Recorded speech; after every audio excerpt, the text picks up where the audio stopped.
Hi there. Thank you so much for tuning into this video. Such was my enthusiasm last night at the opening exhibition that I completely did not realise that most of my speaking when I was talking about the book was on a very small screen. I had it on gallery view. So I just thought for the purposes of this YouTube video I would just get back in front of the camera and just show you a little bit better the book so that you could get a feel for it before we go into the actual opening event last night. So this is the book. If the Woods Whispered, Would You Hear Them? It's been a labour of love over the last 3 years. I'm so excited to share it with you. I hope you enjoy the opening event. It was a lovely group joined me last night online and we had a look through the book and the exhibition. Well, what I thought I'd show you, excuse the little tabs down the side here, but what I did think I would just show you a little bit more on a clearer video so you could see what it looked like. It's 180 pages long. It's a softback. And it is printed on uncoated paper, which gives you a lovely tactile feel. It's kind of got a soft feel to it. It's not a photo book. It is a book of contemplation. The front says, embark on a journey of revelation, recognition and re-evaluation. And I would love that's what for you to do when you get your hands on the book, which of course you will do. Just so you can have a look, the whole actual project started when I went into the woods not far from where I live, and you'll hear about it when I talk about it in the opening exhibition, but this was my experience that started the whole project. I went into a wood that I knew and I loved, and they were cutting it down and it was covered with orange dots. In the exhibition, when we walk around, you will see small amounts of writing next to each of the photos, but you do need to get hold of the book to find the whole text because I haven't shared everything with you in the exhibition. The book is broken up into a number of chapters. The first chapter is called, if we find it here, the first chapter is Looking and Seeing, and each chapter has a little introduction before I get into the photos. So we have Looking and Seeing, which is beautiful photos of things that I noticed in the woods that I think if you didn't look and you didn't take the time to just see what was in front of you, then maybe you might not notice it. The second chapter is Characters and Relationships. Now when I say chapters, they're not actually called chapters in the book, they're called gatherings because I felt that sort of fitted better with the what actually it was saying outside in the woods. The next chapter I have here is actually, she says, trying to sort out, is Human Interruption. And again, it's an introduction to what I feel is happening in our woodlands here. It's a bit scary because you assume that it's in the Amazon and it's broad and it's not happening on your own doorstep, but actually it is. The last chapter in the book is seasons, and they are all the seasons because I photographed over 2 years, and so I've got lots and lots of pictures. I really hope you enjoy it. I hope you enjoy the opening event. We're going to go and have a look around the exhibition very shortly so you can have a look. It is available to buy on my website, www.charlottebellamy.com. If you just go along the top tabs on the website, you will find a tab that says Whispers Book, and from there you can click onto it and you can go in, and it ships anywhere in the world. It's a little bit more expensive to ship to Australia and New Zealand, but I hope if you'd like a copy you'll still buy it and have it shipped to you. It'll probably arrive well in time for Christmas, no problem at all. The other thing is I do have a woodland immersion photography course going on in 2025. Excuse the slight singing in the background if you can hear it. My chicken has decided to sing to me while I'm doing this. So before we go into the exhibition, I just wanted to let you know one last thing, and that is that I have a new course for 2025, and it's a woodland immersion online photography course. Sounds a bit weird. How can you possibly immerse in an online course? The idea is that I give you the skills and the triggers and the sort of startup ideas, and then you go out and immerse yourself for a month before we meet up again. Each month, at the beginning of the month, I will provide you with a recorded tutorial. I'll give a little bit of an introduction, and then I will go into the woods and show you loads of examples, and also the processed images afterwards, so you can get a feel for what I'm explaining. We will be doing technical, but we will also be doing creative. So it's not an ICM course, it's not a multiple exposure course. I will be covering both of those in it. They will have their own months sections, but it's not just that. What it will do also, as well as having technical things such as black and white photography, looking and seeing, depth of field, composition. If you've ever struggled to figure out what to do when you get in the woodlands, you might find this really, really interesting. But in addition, we will have a creative section, and I will be offering you a couple of invites each month, either by one word or two words, where I'd like you to go and interpret it in your own way. They'll probably link to the technical aspect that I've introduced already, but it's just to give you a chance to explore your own creativity and hopefully put your own stamp on the images that you're making. So each month I will be uploading the tutorial into the Password Protector portal for you, and then you have the whole month to go and explore the concepts and ideas.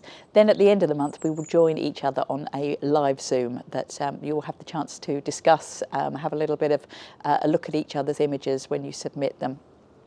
So hopefully I think it will provide a really lovely rounded experience of being with a group, but also having having a monthly contact with other people, but also having your own chance to have a bit more time. Some of the courses I run week to week over 3 weeks are quite fast paced, whereas this one just gives you a little bit of a reason to get out with your camera for the whole of the year and hopefully develop your skills. If you'd like any more information, please do get in touch with me via email. Otherwise, you can go direct to the link on my website. If you scroll along the top on the website and go to education and drop down onto the online courses, you will find it as the first course that you can sign up for. Again, you can direct sign up on the website, go straight through to payment, and then you will be registered on the course. If there's no more spaces, it will let you know. So anyway, it would be lovely to see you if you would like to join me for that. So without further ado, let's pop on and have a look at the exhibition and carry on from where I left off last night. Right, well, I'm going to get started then. As I said, thank you so much, guys, for joining me this evening. I am absolutely thrilled. You're all excited to be here, and I'm really, really excited that you're all here with me. So thank you so much for taking a little bit of time out of your evening for this. Why am I gathering you all here for this webinar? Well, it's a book launch, and I expect probably Greer knows better than me what a book launch involves, because, as I said, I've never been to one, and I've certainly never organised one. But this is my attempt at just sharing with you my book, because I'm very excited about it, a little bit about it, and then I have also created an online exhibition to go with the book, and I thought it'd be really nice to take you for a guided tour around that towards the end of it, and then you guys can access that whenever you want. I'll give you the link for that, and then you can enjoy that at a later time after I've sort of guided you around and just shown you where you can find everything. So that's it. This is the book. If the woods whispered, whoop, would you hear them? I am absolutely delighted. You have to excuse the little post-it notes stuck in the side of it. But this is the book, so you can get a feel for the size and the thickness and how beautiful it is. I am so delighted with it. When I imagined what I was going to produce, I couldn't have imagined that it actually would turn out as I hoped. If that sounds a bit strange, you have these dreams and aspirations, and then when it actually happens, it's kind of really quite cool. So it's really exciting. Some of you do know about the project, some of you do know about how I got here, so I apologise if I'm sort of repeating myself to some of you, but if not, then I would like to just tell you a little bit about it. This has been a 3-year project. I'll say a labour of love, because it probably has been a labour of love, to be honest. If I hadn't been in love with my project, there is no way I would have actually produced my book, to be honest, because it was a dream I had to produce a book. I had a dream back in 2011. Well, I had a dream actually when I was 7, that I would run the London Marathon, and I did that in 2011. It took me quite a long time to achieve that one. The book, I haven't had the dream for quite so long, but it was something I really, really wanted to do. And I kind of decided to just throw everything at it and really go at it and make it happen this year, after the 3 years of working on it. It all started Just after COVID, in fact. We didn't have quite the restrictions that some people did, especially in the UK. I know we didn't get restricted at all like that. But I still didn't really get to go out as much as I might have liked to. And so at the end of COVID, I found myself escaping basically and trying to hide away in places where you kind of got used to not being around people and you wanted to find space where people still weren't. And so the woods were my place to escape. And I started visiting them and just sort of generally getting back into my photography. But there was something a little bit missing. I'd done a really big project and I got my Master Craftsman with the Guild of Photographers in 2018. And I kind of was all out. I didn't do anything for a couple of years after that, to be honest. It was a massive project. But I started getting a bit of an itch. And for those of you that I've mentored and who do courses with me, hopefully you know how supportive and encouraging it can be to have a mentor or somebody that's guiding you. Well, I have to go and look for one of those myself as well because I can't mentor myself. So I had been following a New Zealand photographer called Tony Bridge for probably 10 years. And so I approached him because I felt that he might just offer me the encouragement to maybe get started on my next project. He's not an ICM photographer, and I was looking to him to give me support and encouragement to get my next project started. And one of his first ever challenges to me was to go out and sit in the woods or sit wherever I wanted to with a notebook and to not take my camera out of the bag for 30 minutes. Now, if any of you who are photographers have tried to sit there without getting your camera out for somewhere in for 30 minutes when you're itching to take photos, it's quite hard. Anyway, I sat and I wrote and I looked at my watch a lot and I wrote a bit more. And at the end of it, I had to take everything that I'd written and make one photo. I am not somebody that can make just one photo, so understandably, I made more. But that was the start of my project. You're going to see some of the photos this evening from where they came from. Basically, went to my favourite wood 10 minutes down the road and they were chopping it down. I thought it would always be there. I thought it would always be the same. And there they were with the chainsaws. And there was a proliferation of orange dots all over the wood that just made me horrified and concerned. And the photos that I made then, I thought were going to start a project that was going to be all about. Thanks. Hello, can you? Thank you. I thought it was all. I thought the project was going to be all about negative impacts of man on the woodland. But actually, as I started visiting the woodlands over the next couple of years, I realised there was an awful lot more beauty, actually, than negativity there. And I just started seeing so much. And I just started documenting it with my camera and with my journal. And after about a year, I decided that actually there was an awful lot there that I did feel that just couldn't be for me. I felt I needed to share it. And that was when the idea of a book was born.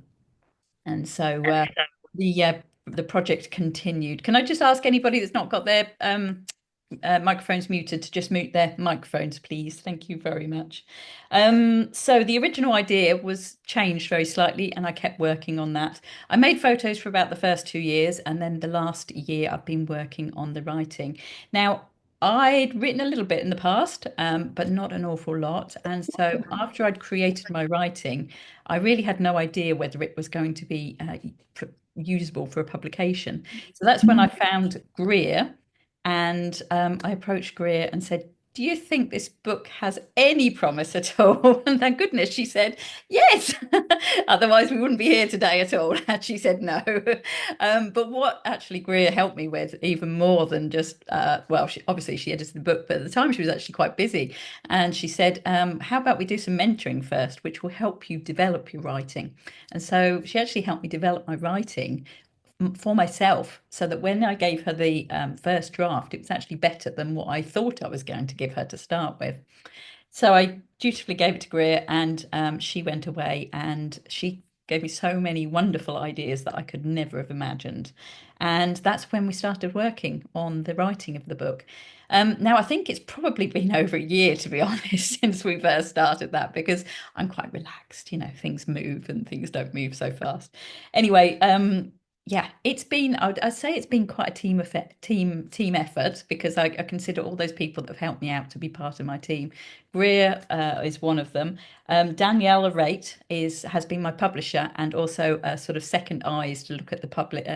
Once it had all been designed, she had a look over it at the end. We made a few little adjustments to things at the end. The other person is James Alexander, who was my designer.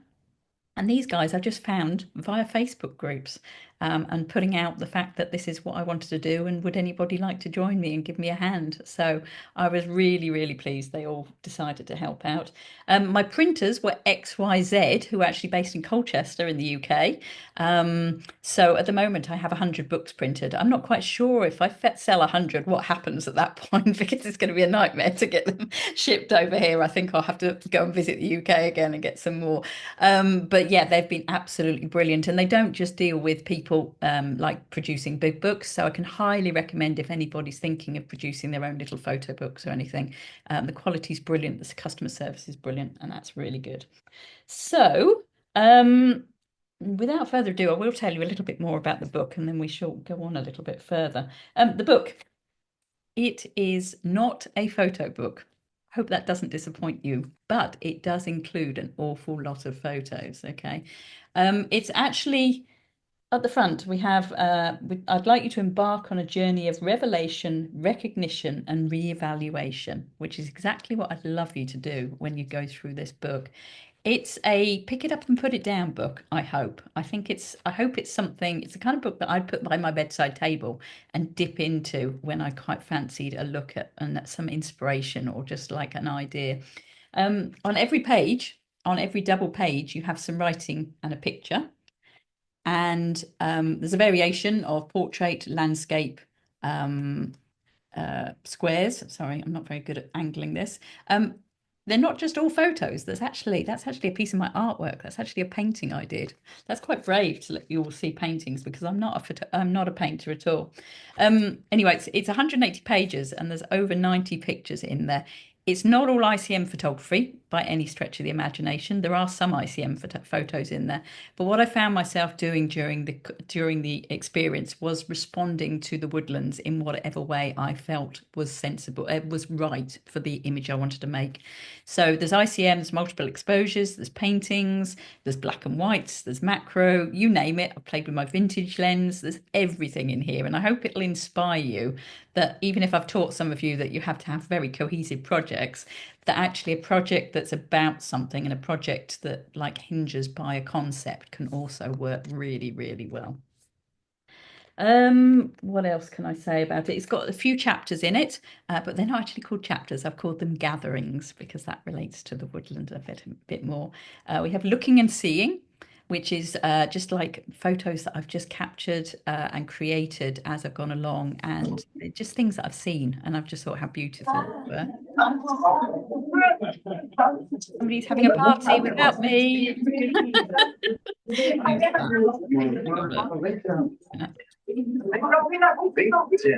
Hello.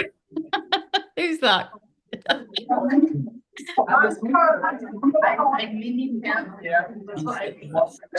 Let me mute anybody. There you go. It's Charlie Waite's iPhone. Yeah, I've just muted them, Carolyn. Yeah, where was I? Yeah, so chapters. Looking and seeing is the first chapter, which is all creative and beautiful images of things that I've just seen within the woodlands, which I don't think a lot of people would notice unless they looked.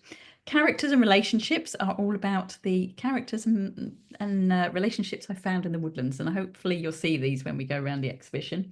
There's a whole chapter on human interruption because I felt I couldn't not have some interaction, because man's interaction with woodlands is quite devastating.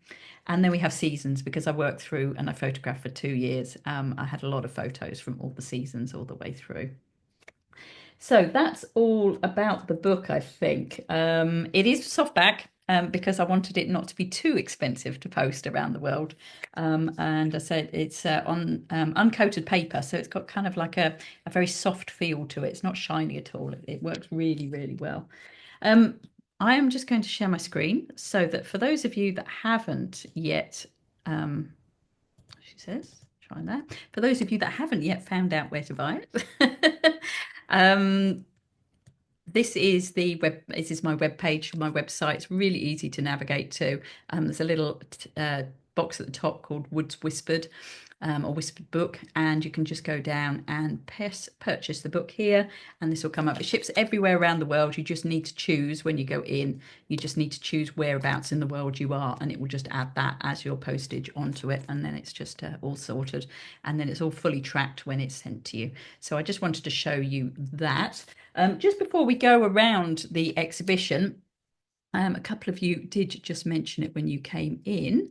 I will just show you very quickly my online workshops.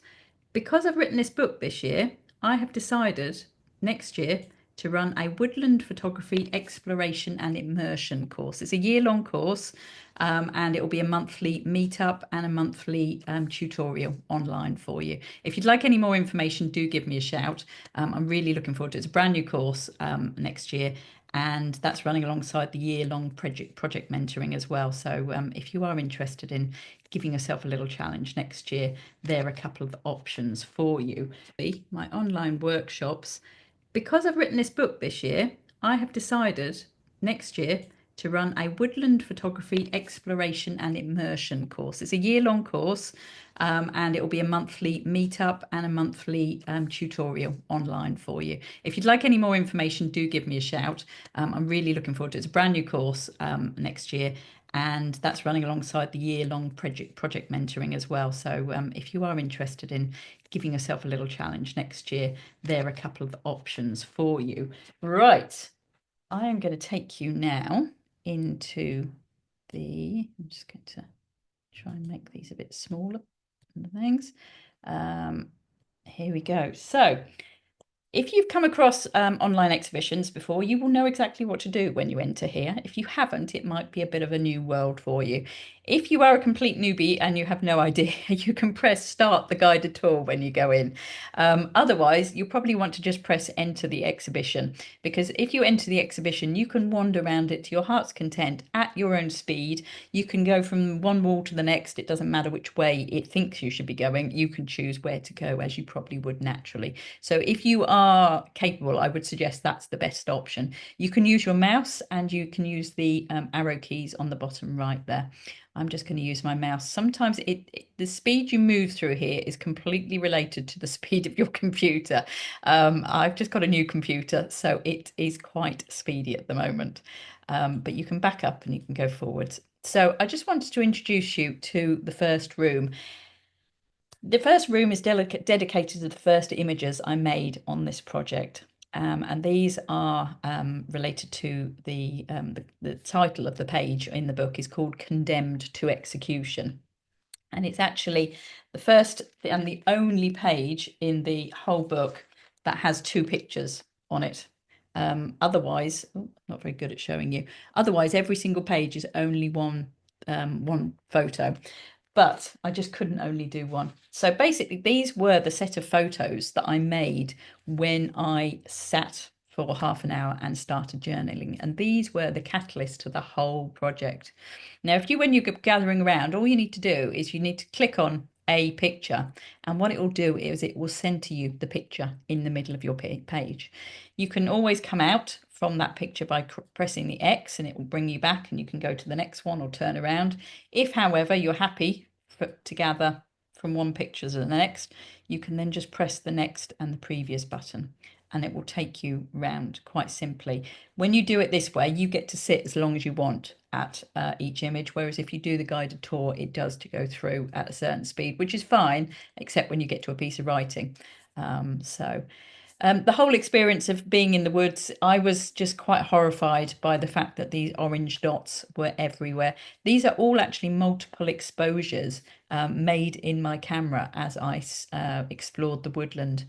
And my whole idea was to try and make these orange dots seem, I wanted to portray what I was feeling about them. They didn't appear like this, but this is how I felt about it. This is actually 9 images on top of each other, and all I did was I moved a couple of orange dots around the image each time I pressed the next shutter to try and build it up.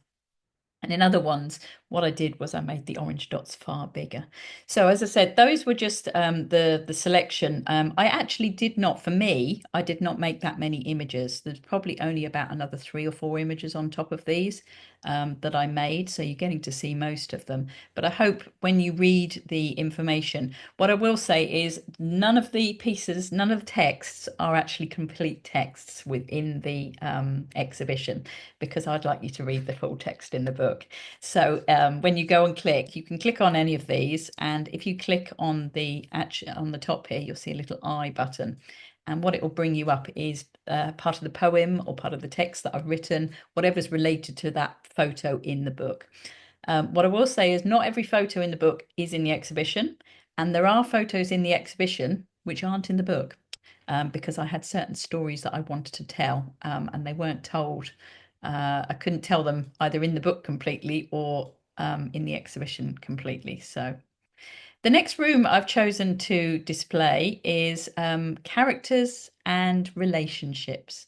Now, over the space of the 2 years, 3 years that I worked and photographed in the woodlands, I became very aware of individual trees and also the relationships that they had with each other, which you will become, if you read the book, you will find out all about it. But basically, I started noticing how beautiful individual trees could be. I so also started noticing how some trees are individuals and how some trees need their relationships with other trees. These are just 3 examples of examples of what I mean. This one, I just couldn't believe it when I stood there. I was like, am I seeing things? These 2 trees, are they dancing? Are they hugging? Are they having a loving embrace? And the more I saw this kind of thing, the more I started imagining things. The one on the left there is called Two's Company, Three's a Crowd. And I hope as you digest the book or just read the information behind, you'll see, those of you that know me might read even more into it than you can otherwise know. But it's just, my interpretation of how the relationship between trees can be reflected with the relationship with humans as well. So there's a nice set there. This one is actually called, sometimes it moves faster than other times. This one's actually called A Woodland Wedding, and I stumbled across it. And I don't know whether you can see the bride in her flowing dress on the left-hand side and the groom on the right with the congregation around. If you can't, I'm sorry, but I did. So that's my interpretation of that. Um, as I mentioned before, the book is not all ICM images. What the book does contain is quite a lot, but there's a selection of black and white images, and they're scattered through the book. They're not all next to each other in a chapter. But I felt for the purposes of showing you this exhibition today that I would actually show you. I wanted to put them all on the wall to make them make more of a statement. Now, the majority of these photos were made 20 minutes from my house, or even closer in the wood just near my house. This one, however, was made up in Scotland, and I just loved the floor. I looked at it and it was like having to pick my way through the bones, the skeletal bones of the trees, and it was just a really, really interesting experience. I also started seeing things. This one's called, what's it called, this one here? The grotesque form of an unimaginable monster. And I see a snout and arms and an eye on this one. Other images are very simple, and I just love the forms that are there. Other images, I have a story to tell. Here, this one as well. And I can't get to that one in the book very easily. But as I say, they've all got a story to tell, and every single one has a piece of writing with it in the book. The piece of writing that goes with this last one is actually the one that comes in here, Root Shadows. My shadow stretches tall, an illusion of an obstacle you must pass, the creeping of a hand across your path, gliding over every obstacle without a break. Asleep at night, the day exposes. Harsh sun sharpens the edges, contrasts hard and solid upon the floor. Passing clouds soften and hide. the edges blurred and merged, like the hands of a clock, arms angled, an indication of time. Um, I'd say I'm not a poet, but maybe I am. I don't know. I really enjoy putting words together, and I think if anybody Googles what is a poet, it is a collector of words. And I think I said to Greer at the start, I don't know whether I can write poetry, and she said, yeah, you can, because anybody can write poetry as long as you kind of gather the words and place them in some kind of something that means something to you. So that's just one little uh, aspect of that. Every room is a slightly different shape, just to give you a very slightly different experience in here. Sometimes the walls contain beautiful images. Other times they want to tell a story, or they are kind of hard hitting, depending on where you are within there. These are I call these quite traditional woodland images, but just places where within the local woods that I just found beautiful. And again, when you look in the book, you will find that each piece has a piece of writing related to the type of imagery it is. Those that know me will know my favourite colours are orange and, well, gold and blue, and any combination. And so what I did was gathered a selection of the images that you see within the book that are gold and blue here, place them on a wall together, varying different techniques. This one I actually made in Scotland, and it's the rays coming through the top of a forest, a pine forest. And I just felt that it looked like the rays coming through the top of a stained glass window in a church. And this was done with a zooming of the lens. Yeah, that's just, and then next door to it, you have a multiple exposure. Different wood, complete different time, but I think it looks more like a piece of artwork. So again, I'm just sharing with you some of the images here that are in the book. Over here, we have a lot of green pictures. Now, I'm not actually a massive fan of photographing in the summer in the woods because they're so green and they're so fluffy. But there's a selection of spring and summer images here. Again, there's a selection of ICM images there. And this is a quote that I created myself. Looking is the gateway to seeing. Seeing is the gift of imagination. You can see anything if you want, if you give yourself the time and permission to do so. Permission for me to make these photos, regardless of the fact that they aren't all ICM photos, was actually a massive step in this making of this book. And I'm so delighted that I can share that. As I said before, seasons, how I picked only 6 pictures to show you from all my seasons pictures, I'm not quite sure. Some of these aren't even in the book, actually, but they are a really, really fun experience to show you. This one especially, I made it right outside my back door. I have a massive horse chestnut tree, and this is a creation of a lot of images together. All the tiny little leaves that are down at the bottom are all individual photos that I captured in like 1 or 2 because it was impossible to capture them all coming down, and I placed them in there. And then I've added words to try and give you an immersive experience with that. Let's go into the next room, which is actually the last room here. And I will just take you to here. And this is the human interruption piece of the exhibition. And it's really interesting because, you know, you think obviously of deforestation in the Amazon, you think of it on the other side of the world, but you don't really think about it happening on your own doorstep. What's really interesting is how you want to listen to it, or whether you listen to what people tell you, or whether you choose to like go, I'm not sure that's the whole truth. They tell you here in the Netherlands that the deforestation of all the local woodlands is for the purposes of management. When I walk through the woodlands, like 2 months, 3 months later, and these logs are still laying in these piles, I'm kind of a little bit wondering what's going on. And then they have like QR codes telling you where they're going and what they're going to be used for. So forgive me if I'm a little cynical about it being for management purposes alone. The next few photos were actually made in Scotland when I was in Scotland. And I do appreciate that quite often plantations are planted specifically for the purpose of harvest. That doesn't make it any less sad to see them being cut down, to be honest to me. I know that was what they were put there for, but I still think that in this day when we're trying to replant and we're trying to put as many trees out into the world, to find these sort of situations and these places to photograph, it's pretty sad and devastating. This one I actually have the title of between the, what's it called? Let me see. Oh, Between the Graves. So I just felt that it was quite spooky and going down through the wood. It was the middle of the day, but just the way that I photographed it, the way the light. Now the next wall is a little bit different. Those photos there are so like clear in your face what's happening. And these were a little bit more subtle.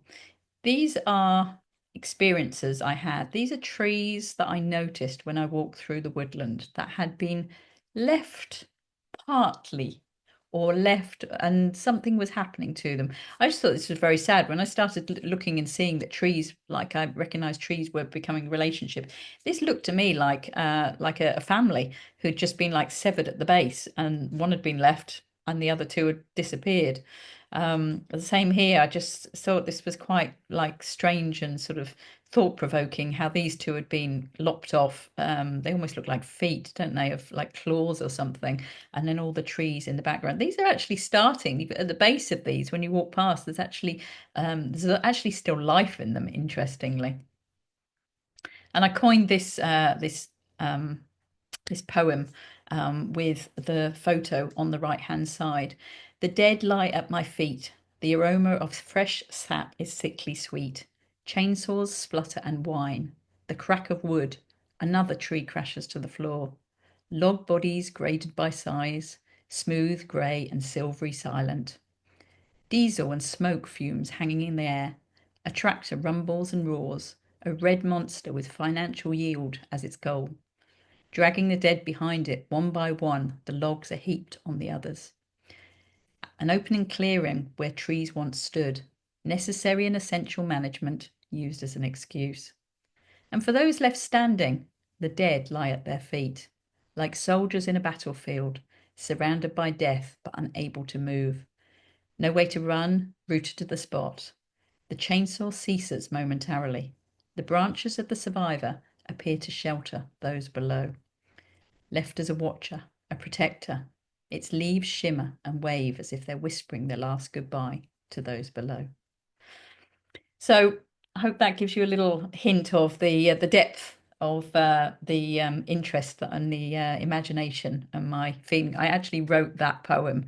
I didn't write it perfectly, but I did actually write all of what appears in there as I sat there in the wood with the tractors rumbling past me, with this smell of sickly sweet sap. It was quite intense. And I think when I look through the book, I can see those ones that I actually wrote when I was actually immersed in the moment. And they are really, really quite powerful. But you'll see there's lots of just little photos. And as I say, these are just a few. There's a whole chapter on this here within the book. Now, I probably should have introduced you to Harold right at the start, because Harold is a character in the trees, in the woods, and I'd never spoken to trees before. But I had a conversation with Harold in the book. You get to hear at least the idea of the conversation. Harold's a cheeky chappy, and he's attached, or he was attached, to two other really strong tree trunks. When I first started 3 years ago, Harold is this one here on the left. This is taken from the opposite side. He was part of a three, all attached at the base. And I was fascinated how three such massive trees could be attached so low down and have continued to grow so big. I was just absolutely amazed. This was looking up at them. I kind of thought of them as like three sisters. They just seemed to be really strong and brave, but look how close they are growing, and yet they've managed to grow up so strong. Unfortunately, and this has nothing to do with man's interaction, Storm Eunice came through And we lost we call it an overcapping. It's like a garden shed. We lost that in the storm. And so when I went up to the woods, I was kind of expecting mass devastation. And a lot of the trees I thought would have fallen down didn't. But one of the three had toppled to the ground. And I just wondered what was going to happen to the other two at this point. This was, I don't know, was it 2 years ago now, probably? And so I go back there every now and again to see. And I actually, literally, we were in the throes of designing the book right towards the end. And I went back to see my trees. And this was all that was left. This is Harold. You can just see the eyes peeping out down the bottom here. This is not a tree that's attached to it. It was one next door, and so is the other one. These are the limbs of the three, and you can see that Harold has been toppled halfway up. I was very sad. I was quite upset, to be honest, that all of these trees that I've been visiting for 3 years had fallen to the ground. And I took this photo of Harold looking a bit sad and a bit surprised to find that, his top half was sitting in front of him. I just sort of captured a few pictures. And this was a picture that I did make, and I decided to put it in the book. There's maybe 3 pictures of me in there, writing, tree hugging. I was just felt this was sort of the last embrace to give my trees here. Who knows what's going to happen, whether somebody's going to come and chop them up for wood or whether they'll just be left to rot. I don't know, but that was sort of one last embrace of my trees. Now, did not want to finish the exhibition on a negative note. So now you get some lovely, pretty pictures to finish. It's really interesting. The woods are not just the trees. And sometimes I went into the woods and it wasn't the trees that captured my imagination. And this was one time I went in there and I actually went towards a set of trees, and these grasses on the left-hand side, they were shimmering in the early morning dew light. I just sat myself in them. And the little bugs crawled across my paper, and the buzzing bees buzzed round me. I can still remember sat there. So you get a little bit of a description of that within the book. This is a photo that I actually made. Might be some of the guys who were actually there with me at the time. We were doing a woodland immersion sort of creative experience here, and we went up to the top of the national park one early morning, and it was all dew covered and everything was just shimmering, and it was just this is a multiple exposure of 2 images. And then I like to finish. The woods are waiting for you. Embark on a journey of revelation, recognition, and re-evaluation. If the woods whisper, will you hear them? An ode to my ICM work. So you finish with a set of intentional camera movement images that take you into the woods in the autumn, and just finish off with some beautiful images to show you what it can look like. The last photo in the exhibition and the last photo in my book is this one, and it works so well with the statement that goes with it. And into the woods I go to lose my mind and find my soul. Whoa, that's I feel like I've had a bit of a gallop around there. Hopefully you haven't all got seasick by being whizzed round there at great speed. I apologize if that's the case. Hopefully it's just given you a feel for what's in the exhibition. As I said, I've literally touched the surface with showing you what's in there because I want to kind of tease you into buying the book. But you can go back in at any point and go and have a look around the exhibition. And as I say, under every photo, if you press the I button, you will get a piece of the writing that's attached to it. If anybody is like a photographer and into doing projects, I am speaking to Conversation on the 20th of November, and we will be going right all about it. It won't be just this. We're going to look at the whole experience from concept of an idea right through to publication. So if you've ever thought about publishing a book or making a book, or you're intrigued to know all the other steps that kind of went on within this, then I'll be sharing that evening. And I think that leads me to the end of it. I'd love to answer any questions. If anybody has got any questions, you can unmute yourself and ask and wave your hand, or more than happy. Yeah, because you know that it's the truth. I know that people can. No questions? Brilliant. Oh, Greer, you've got waving your hand. You can unmute yourself. You're mute at the moment. That's Yeah. it. Okay. Well, I just wondered, how many pictures are in the book and how many did you take altogether? So I'm assuming you shaved down massively. Yeah, I can't even tell you how many I actually took. I ended up with about 300 edited images. So there were lots of times when I've created little projects and sets. So for example, when you see the roots photos, there was a whole set of roots photos, and I literally just chose the odd one here and the odd one there. So there might have been 40 odd roots photos alone. When I was in Costa Rica, most of the photos are from here, but there were a few from Costa Rica. And I was like, gosh, which one? Can't put too many in, but I just want to pick two or three. So yeah, thousands. We're talking absolute thousands that I had to start with over 2 years, got it down to about 300. And then what I did was those elements where I wrote the photo, where I'd actually written something and made a photo in the woods at the same time, they were given that they were going to go into the book. And then what I started doing was creating the chapters and thinking what story I wanted to tell and how I wanted to make it stronger and weave it into it. And then I looked for the other images that said what I needed to, and then created the writing to go with those on top. So yeah. And have you got a piece of Harold? Did you bring him home? Haven't brought him home. I Did never you even bring him thought home? of that actually. That's a very good idea. You I could hadn't thought of that just a at little bit of all. something for Christmas. You could decorate him for Christmas. Oh, that's a wonderful idea. Oh my goodness. Yeah, how lovely. I shall. That's a lovely idea. Thank you. Yeah, brilliant. And thank you very much for all your help, Maria. As I said at the start, it would never have happened if you hadn't at least given me the push to say, yes, it's worth carrying on with. So Oh, it's my pleasure. I loved every day that we worked together on it. It was lovely.